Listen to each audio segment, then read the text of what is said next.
आराध्या की ये बात सुनकर उस बच्चे की आंखों में आंसू आ गए। वो आराध्या की तरफ बढ़ा और उसने उठकर आराध्या के माथे पर अपना हाथ रखा। तभी आराध्या को कुछ ऐसा पता चला जिसे जानकर उसकी रूह कांप गई। कितनी बार बोल दिया मैंने तुझे कि दूसरी शादी कर ले। ये नहीं दे सकती हमारे खानदान को वारिस। पता नहीं किस बांझ को हमने अपने घर की बहू बना लिया। तुम चिंता मत करो माँ, बस इस साल रुक जाओ। उसके बाद मैं इसे तलाक देकर दूसरी शादी करूंगा। इससे शादी करके तो मेरी जिंदगी ही बर्बाद हो गई। गायत्री बैनर्जी फैमिली की बड़ी बहू थी। उसकी शादी को 8 साल बीत चुके थे। हर इलाज करने के बाद भी उसे कोई संतान नहीं हुई और इसी वजह से कभी सास के ताने तो कभी पति की खरी खोटी बातें सुनकर उसका जीवन तो मानो अंदर ही अंदर खत्म हो गया था। एक बच्चे को जन्म ना दे पाने का इल्जाम सब उस पर हावी ही करते जा रहे थे और अब तो उसके पति ने शराब पीकर उसे मारना पीटना भी शुरू कर दिया था। बांझ कहीं की, मेरी जिंदगी बर्बाद कर दी तूने। आज तो मैं तुझे जिंदा नहीं छोड़ूंगा, मार डालूंगा तुझे। ये क्या कर रहे हो आप? छोड़ दो मुझे। श्याम ने कसकर गायत्री का गला दबा दिया। तभी उन दोनों के चीखने चिल्लाने की आवाज सुनकर घर के लोग वहां पर आ गए और जैसे तैसे गायत्री को श्याम से छुड़वाया। तेरा दिमाग तो खराब नहीं हो गया है? इसे मार कर खुद जेल जाना चाहता है क्या? ये मनहूस खुद तो मर जाएगी लेकिन तेरी जिंदगी खराब करके जाएगी। गायत्री की सास ने उसके बाल पकड़कर उसे जोर से धक्का दे दिया और फिर से वही ताने देकर उसे कमरे में बंद करके चली गई। अब यही जिंदगी चल रही थी गायत्री की। तभी कुछ दिनों बाद खबर सुनने को मिली कि गायत्री की देवरानी पेट से है और जब बड़ी बहू के होते हुए छोटी बहू पहले गर्भ से हो तो उसे मिलने वाले तानों की संख्या अब और भी बढ़ गई। वो जानती थी कि अगर उसने बच्चे को जन्म नहीं दिया तो उसका पति उसे तलाक दे देगा और उनके अलावा इस दुनिया में उसका कोई और नहीं था। माता पिता का देहांत तो उसकी शादी के कुछ समय बाद ही हो गया था और भाई बहन के नाम पर कोई नहीं था। जब डॉक्टरी इलाज से कुछ नहीं हुआ तो वो घर वालों से छिपकर एक सिद्ध तांत्रिक के पास गई। तेरी परेशानी मैं अच्छी तरह समझ रहा हूँ लेकिन मैं इसमें तेरी कोई मदद नहीं कर सकता।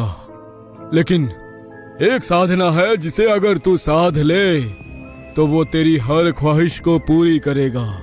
क्या साधना बाबा? तुझे कच्चा कलवा को साधना होगा। कच्चा कलवा? लेकिन ये क्या होता है बाबा? जिन बच्चों की मृत्यु 9 साल के अंतराल से पहले हो जाती है उन्हें कच्चा कलवा कहते हैं। उनकी साधना करके उनसे जो चाहे वो सब कुछ प्राप्त कर सकते हैं। मैं अपने बच्चे के लिए कुछ भी करने को तैयार हूँ बाबा। बताइए मुझे क्या करना होगा? जब छोटे बच्चों की मृत्यु हो जाती है तो उनके शव का अंतिम संस्कार नहीं किया जाता। उनके शरीर को मिट्टी में दफना दिया जाता है जिससे उनकी साधना की जाती है। तुझे उसी मिट्टी में दफनाए हुए बच्चे की आत्मा को साधना होगा। लेकिन कैसे बाबा? मेरे पास अभी तुझे कुछ समझाने का समय नहीं है।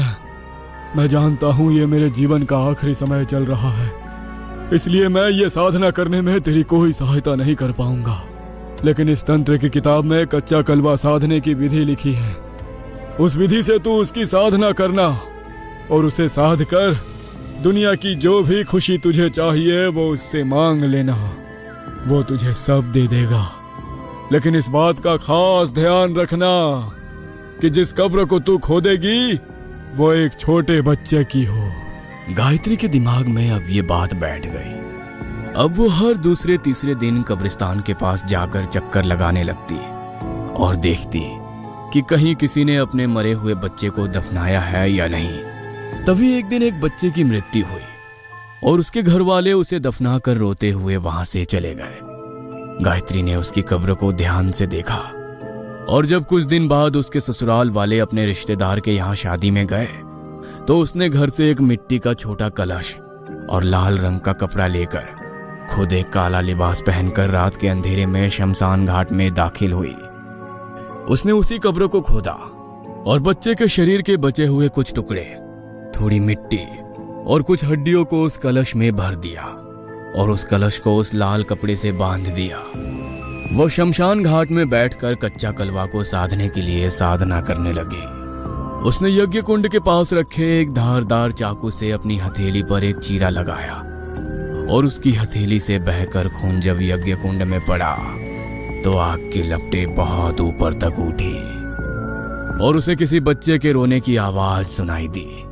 बच्चे की रोने की आवाज सुनकर वह अचानक डर गई। तभी वहां पर रखा वो कलश जिसमें उसी मृत्यु बच्चे की हड्डियां और शरीर के टुकड़े थे अचानक हवा में उड़ने लगा और बच्चे के रोने की बहुत तेज चीख के साथ सब कुछ अचानक से शांत होकर वह कलश उसके पास आ गया। वो उस साधना को करके बहुत खुश थी कि अब वो भी मां बन पाएगी। उसने उस कलश को अपने पल्लू में छुपाया और रात के लगभग 3 बजे अपने घर में दाखिल हुई। घर के सब लोग शादी में गए थे तो उससे सवाल करने वाला भी कोई नहीं था। घर आकर वो सबसे पहले अपने कमरे में गई। उसके कमरे में कुछ तंत्र का सामान बिखरा हुआ था। उसमें से उसने सिंदूर उठाया और कलश पर एक अजीब सा निशान बना दिया। उसने किताब में लिखा एक मंत्र बोला और कलश को लेकर वो सीधी अपने आंगन में गई और वहां की मिट्टी खोदकर उसने उस कलश को वहीं दबा दिया। वो उसे मिट्टी में दबाकर घर के अंदर जाने लगी। तभी उसे पीछे एक बच्चे की आवाज सुनाई दी। मैं यहाँ पर अकेला नहीं रहना चाहता, तुम मुझे भी अपने साथ ले जाओ ना। गायत्री ने तांत्रिक बाबा द्वारा दी गई उस तंत्र की किताब में कच्चे कलवे को सिद्ध करने की विधि को तो पढ़ लिया था, लेकिन वो ये पढ़ना भूल गई थी कि अगर साधना पूरी होने के बाद और कलश को मिट्टी में गाड़ने के बाद चाहे कुछ भी हो जाए लेकिन उसे पीछे मुड़कर नहीं देखना है। लेकिन जब उसके कानों में वो आवाज पड़ी तो उसने पीछे मुड़कर देख लिया। 2 दिन बाद उसके परिवार वाले शादी से वापस घर आए तो उनके होश उड़ गए। गायत्री का पूरा शरीर नीला पड़ चुका था और उसकी जीभ भी बाहर को लटक कर आई हुई थी। वो इतनी भयानक लग रही थी कि घर वाले उसे देखने की वे हिम्मत नहीं कर पा रहे थे। पुलिस इन्वेस्टिगेशन के लिए आई, लेकिन उसकी मौत के साथ साथ ये देखकर चौंक गई कि उसके कमरे में तंत्र मंत्र का इतना सारा सामान बिखरा हुआ है। अच्छा ये बताइए, ये शुरू से ही इस तरह की तंत्र मंत्र करती थी या इनकी दिमागी हालत ठीक नहीं थी? इस तरह का केस तो हमने पहली बार देखा है। इनकी हालत देखकर हमें कुछ सामान्य नहीं लग रहा। हमने बहुत बार समझाने की कोशिश की थी इंस्पेक्टर साहब, लेकिन इसने हमारी बात कभी नहीं मानी। पता नहीं हर समय बस इस काले जादू में ही लगी रहती थी। इसी ने इसकी जान ली है। देखिए इनकी जान किसने ली है और किसने नहीं वो तो हम पता लगा ही लेंगे। रघु, बॉडी को पोस्टमार्टम के लिए भेज दो। पोस्टमार्टम रिपोर्ट आई तो उसमें पता चला कि अचानक दौरा पड़ने के कारण गायत्री की मौत हो गई। लेकिन जैसी उसकी हालत थी उसे देखकर इस बात का कोई भी यकीन नहीं कर पा रहा था। लेकिन उसकी मौत के बाद उनके घर में अजीब अजीब हादसे होने लगे। कभी घर वालों को घर में गायत्री की आत्मा दिखाई देती तो कभी एक छोटे बच्चे की। गायत्री को तो सब जानते थे, लेकिन वो बच्चा कौन था कोई नहीं जानता था। सुमित्रा ने घर में शांति के लिए पंडित जी से हवन करवाया। मैं हवन करके घर का शुद्धिकरण तो कर दूंगा और आपकी बहू की आत्मा को भी मुक्ति दिला दूंगा, लेकिन उसके साथ साथ इस घर में एक कच्चे कलवे की भी आत्मा है। वो यहाँ पर बंध गई है। अगर अपनी जान की सलामती चाहते हो तो इस घर को छोड़ दो और कहीं दूर चले जाओ। वो लोग उसी दिन उस घर को छोड़कर चले गए, लेकिन उसके बाद जो भी वहां पर रहने के लिए आया उसे उसी बच्चे की आत्मा दिखाई देती। वो किसी को नुकसान नहीं पहुंचाता था, लेकिन जब कोई किसी आत्मा को अपने सामने देख ले तो डर के मारे उसे वो घर छोड़कर जाना ही पड़ता। लेकिन जब आराध्या ने उस बच्चे की आंखों में आंसू देखे और ये समझा कि उस बच्चे ने उसे कभी कोई नुकसान नहीं पहुंचाया है, तो वो उसके आंसुओं के पीछे का दर्द और कहानी जानने को आतुर हो गई। और आज जब उसने उसके पीछे की कहानी जान ली थी तो वो सब कुछ समझ गई। मैं समझ गई हूँ कि उसने अपने स्वार्थ के लिए तुम्हारी अस्थियों को साध कर तुम्हें कैद कर लिया और तुम्हारी मुक्ति का मार्ग बंद हो गया, और इसीलिए तुम इतने सालों से इस घर में भटक रहे हो। शायद तुम हमेशा सबको इसीलिए नजर आते थे कि कोई तुम्हें मुक्त करा सके, मगर कोई तुम्हें समझ ही नहीं पाया। लेकिन मैं तुम्हें और परेशान नहीं होने दूंगी। तुम मुक्ति के लिए तड़प रहे हो। मैं चाहती हूँ कि तुम्हारी मुक्ति हो और तुम फिर से इस दुनिया में एक बच्चे के रूप में जन्म लो। आराध्या अब उसकी कहानी जान चुकी थी और वो नहीं चाहती थी कि वो और सालों तक इसी तरह तड़पता रहे। उसने सब कुछ मोहित को बताया, लेकिन उसने फिर से उसकी बात पर विश्वास नहीं किया।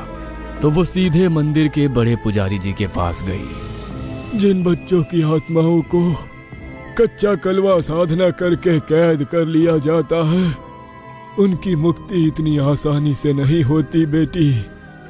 उसकी मुक्ति के लिए 21 ब्राह्मणों को एक साथ घर में बैठकर यज्ञ करना होगा, तभी उसकी मुक्ति हो पाएगी। उसकी मुक्ति का जो भी मार्ग है आप कीजिए पुजारी जी। आराध्या ने घर पर पूजा रखी। पहले तो मोहित इस बात पर बहुत गुस्सा हुआ, लेकिन जब उसने यज्ञ होते देखा और अपनी आंखों के सामने उस बच्चे की आत्मा को मुक्त होते हुए देखा, तो उसे आराध्या की सारी बातें समझ आ गई। ब्राह्मणों ने आंगन में गड़े उस कलश को निकालकर उसे यज्ञ कुंड में प्रवाहित कर दिया। पूरे 21 ब्राह्मणों के कई घंटे तक किए गए यज्ञ के बाद उस बच्चे की आत्मा मुक्त हो गई। लेकिन जब वो मुक्त हो रहा था, तब उसने अपनी आंखों में आंसू भरकर आराध्या को देखते हुए एक बात कही। माँ, तुमने मुझे बहुत प्यार दिया। मैं तुमसे वादा करता हूँ, मुक्त होकर मैं तुम्हारे पास वापस जरूर लौटूंगा। आराध्या की आंखों में भी आंसू आ गए और वो एक रोशनी बनकर आकाश में कहीं ओझल हो गया। डॉक्टर ने तो ये कह दिया था कि आराध्या कभी मां नहीं बन सकती, लेकिन जिस दिन वो बच्चा मुक्त हुआ था, उसके ठीक 9 महीने बाद आराध्या ने अपने बेटे को जन्म दिया। वो समझ गई थी कि वही बच्चा लौटकर उसके पास आया है। उसके दुलार के लिए तरसता वो बच्चा अब उसकी गोद में खेलकर खिलखिला रहा था। और डॉक्टर भी आराध्या का ये मिरेकल केस देखकर हैरान थे, लेकिन इसके पीछे की सच्चाई तो सिर्फ आराध्या ही जानती थी। ये कहानी आपको अच्छी लगी हो तो हमें सब्सक्राइब करें, हमारा इंस्टाग्राम और फेसबुक पेज जरूर फॉलो करें। और हाँ दोस्तों, सब्सक्राइब करना भूलना मत।